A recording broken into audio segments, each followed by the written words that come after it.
Hey, my Legion, how you all doing today? When you saw my channel update, you said I was gonna do condense a whole bunch of movies in one review.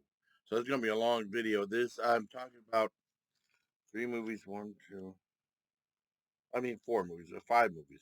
What am I talking about? And be combining together. And the movies to be reviewed are the Sonic the Hedgehog movie that came out year and a half ago. The brand new short fan made film or fan funded film, Batman Dying His Z off Batman Son, a channel I never heard of before until Clowney Quinn reviewed, recommended. Uh, Finally checking out the 2015 Fantastic Four. And then Richard Pryor, old obscure Richard Pryor movie called Adios Amigos. And then on the same thing, they had a Red Fox um, stand up from 1978. The only thing he did for HBO on location. I want to review all five of those. So here we go. It might be a long movie review. So, I mean, if those movies sound interesting, yeah, definitely stay tuned. I think you'll enjoy it. You love me hearing me talk about movies and stuff. Now, when I was doing lives, one of the most requested movie reviews for me to review was Sonic the Hedgehog. And we were going to movies, John and I, the weekend and stuff like that. And that's one that never came up for us to see. I don't think John wanted to see it anyway. But he's my buddy from since second grade. And the last movie I saw before this awful COVID stuff hit was Invisible Man. I haven't been only two times I've been to a theater sort of was at the movie was I John and I were privately invited to Erie Movie House the two nights and we saw he said I pick any way I wanted. We saw Silent Scream, which we reviewed inside there. And then he watched an episode of Mr. Show because that was only 90 minutes. And then the next time I watched we watched Peter Sellers movie called The Party, which I've always wanted to see. And John and I both reviewed. John and I reviewed Silent Scream there in the theater, and then we reviewed The Party at his place, Cisco and Ebert type style. And that was cool that he has. I know people are missing that. But he had like the Logitech camera set, and we both talked side like Cisco and Ebert sort of, with a more unique camera angle. Well, anyway, Sonic the Hedgehog had there was well, it was delayed because there was a bunch of crap because the CGI looked so bad in the original trailer for it. Well, he looks. They tried to make him a little more realistic looking cartoon character. They didn't make him as cartoonish looking as he is in the video game, and it just looked weird. It does. I mean, and I mean, a lot of people were shunning the movie because of that. So they decided to go back and redo the CGI, and they released. I don't know how a few months later, and they said the vast improvement. I mean, I don't know. He just would have looked weird, I guess, but you know, but the movie is like Sonic the Hedgehog lives in this one dimension. Then he gets sadly his mom, who's an owl, gets hurt, and then she tosses the ring. He has like these magic rings where he could toss it, and he can go into another dimension. And then she sends him to Earth. And then I guess he's been living amongst the Earthlings for a while, and he has his own place and stuff like that. And then finally, he gets caught by this one guy, this sheriff at this small town, you want to say Green Acres, Green Hollows, or something like that. And they have like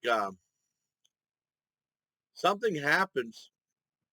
Oh, something happens where um, he gets really upset because he doesn't have any friends. So he runs around. It's kind of like WandaVision with Wanda when she did with her grief. And he just got rah. He just throws all his energy. And he shuts down the power grid big time. And then the military gets involved. And then they decide to send this one guy up there, and they're like, "This guy's weird." Dr. Robotnik, played by Jim Carrey, who was fantastic in the movie. And basically, most of the movie is him trying to find out Sonic and trying to zap him with all his crazy gadgets, Dr. Robotnik. And it's a very entertaining film. I really liked it, and lots of it's funny too.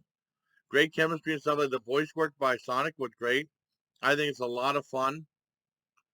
I think it did okay with the box office too. I don't remember, but I mean, a lot of people asked me to review it. I finally got a chance to review it now. But I liked it. I give it a give it a 9 out of 10. It moves at brisk pace. It's very entertaining, and when you look at it in a certain way, it doesn't really happen to anything. But it was fun. I enjoyed it.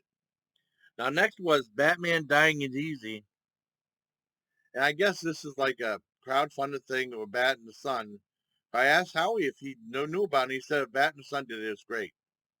That's cool. So I just knew Clowny Quinn did a video saying check it out. I saw the video on. It's only 25 minutes long, just like the Friday 13th one that John and I saw. And there was a original one I didn't see yet, but it's like talks about him and his connection with the Joker through Arkham Asylum. It's really good. The acting's pretty good, and it's very dark. I mean, it's very. I mean, because usually like Dark Knight is very uh, dark, gloomy atmosphere, and it was. And then Joker was done pretty good.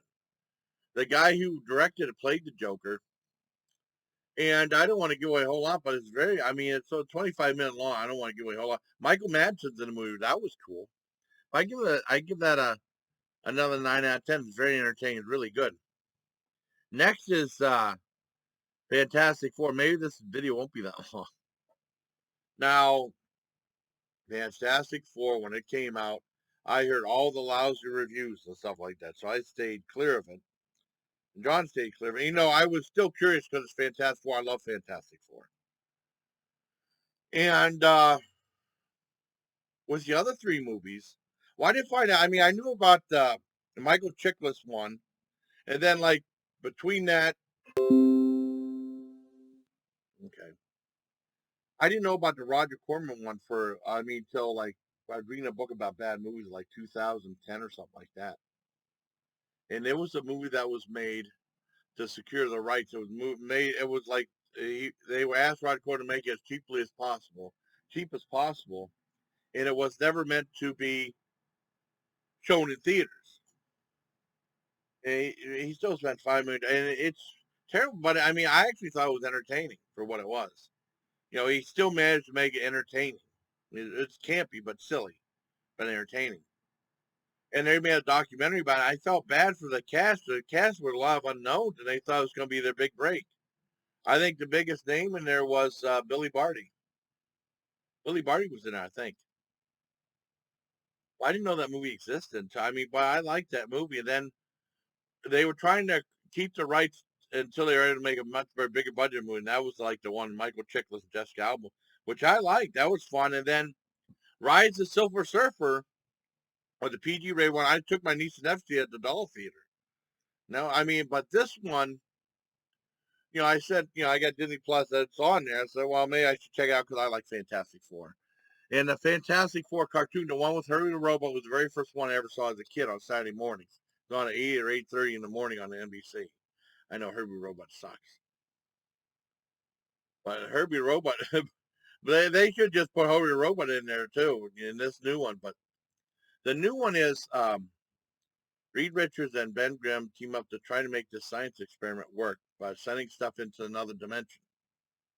And the first 10 minutes of the movie I actually liked because it was fun just experimenting, and then it shut all the lights down, all the lights off in the thing, which I thought was a little funny. And then after that, they just talk about uh, him and then Sue and the characters, and it just starts getting really boring because Reed Richards is incredibly boring. I mean, they showed him as like kids a lot younger when we first started, but boy, it got boring quick.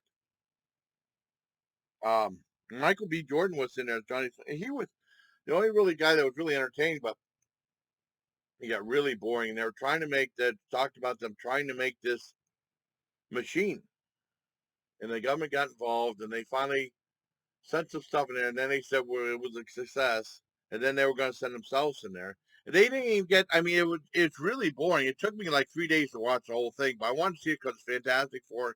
I wanted to see it because I wanted to review the whole thing. And it took them. If they didn't get their powers until 55 minutes in the movie, and the movie's only like 39 minutes long. And then I wish it wouldn't do that. And then whenever they did get their powers, They just showed them being with the military and just Reed Richards ran away for like a year. Nothing really happened, and you don't care about any of the characters. All the characters are boring. Michael B. Jordan's okay. He's the most interesting character, but everyone else was super boring. Ben Grimm was super boring, and Ben Grimm was supposed to be the comic relief. He did say it's clobbering time right towards the end, but that was it. And there's no real spoilers because, like Chris Douglas said, there's really not nothing to review. It's like I think they can condensed in like what the hell was it they had? They Fantastic Four got their powers 55 minutes of the movie, and then they mess around with it a little bit. Then they bring Doctor Doom back, and then he creates all hell breaks loose, and they fight Doctor Doom a little bit, and that's the movie. When Doctor Doom was super like it's like this ain't Doctor Doom at all, and he looked terrible. But I mean, they went back years later to try to they wanted to reverse the powers of the people, and they went back and they found that Doctor Doom was Doom. He's not Doctor Doom, he's just Doom. And he came back and said, "Oh, you humans so dumb. They're gonna try to ruin my world like you ruined your own. No way." And then he's like, there were a couple of scenes where he made people's heads explode. That was kind of neat. And that was it. Then he goes back in there and tries to make like this thing sucking in all Earth into his planet. And then they battle him. It's lousy. It's really boring. It's super boring. And I mean, there's not really a lot to spoil in there. They get their powers and Doctor Doom's a bad guy and they fight a little bit and that's the end. But it takes 55 boring minutes to get to that. The first 10 minutes were okay, because it was interesting. But then it just gets boring, and you don't care about any of the characters. All the characters are boring. Reed Richards has never been more boring in my life. And you know, they say had camaraderie. And the other movies were fun and entertaining. This wasn't. This gets a 1 out of 10. I almost said zero, but I mean 1 out of 10 because there's a couple things I like, but not a lot. And it's gone to switch to a 0.5 out of 10. It really sucked. Really sucked. Next one was Adios Amigos, and Adios Amigos was a weird thing because I started watching the Dogs of the Week with Gene Sisco. I remember he did something like, well, he doesn't have a dog. He went looking for a dog because whenever he goes to the papers, whenever they just sneak preview, they did like a dog a week. Every week they just sneak preview. They both look in the paper, try to find like a drive-in movie or something like that, be really cheap, like kung fu movies and stuff. He went looking for a movie called, and he said Adios Amigos. He thought it was going to be a bad movie. It has Fred Williamson and Richard Pryor in it. And from 76 or 75, 76. And the biggest part of the movie is very amateurish, like very cheap looking. But I mean, the story's interesting, the music was good, and Richard Pryor was really funny in it. There's a thing when he's at gunpoint, the guy said, "Do you have any last words?" And he goes, "Help." But I mean, he looks like he's mugging for the camera, like he's like saying the lyric with a spawn, like he's gonna crack up laughing. But the movie's actually really entertaining. I give that 7.5 out of 10. It's pretty entertaining. But I guess in the comments, they said Richard Pryor was always ragging on movies, saying what a piece of crap it was. And they said they should do a sequel called We Apologize. And last on that channel, the YouTube channel, they had a Red Fox stand-up special from HBO way back 1978. The only I heard Red Fox a little bit on the thing of like TV things of like an old comedy act. I mean, cause I remember getting like a thing of a compilation comedy acts, and they had like a little section of Red Fox. And then the only other Red Fox I ever saw was in a plain brown wrapper from '84 that I rented, and that was a dirty one. And the HBO one was dirty, but compared to some of the comedians today, it was sort of tame. And it had a lot of laughs in it.